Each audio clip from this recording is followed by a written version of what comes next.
hareketlere hoş geldiniz.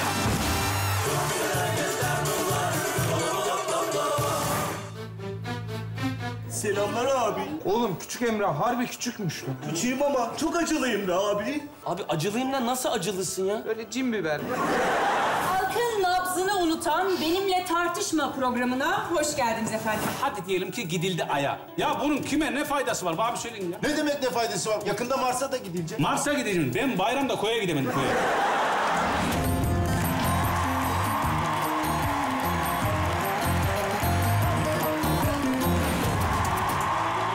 Çok Güzel Hareketler 2 yeni bölümüyle Pazar Star'da.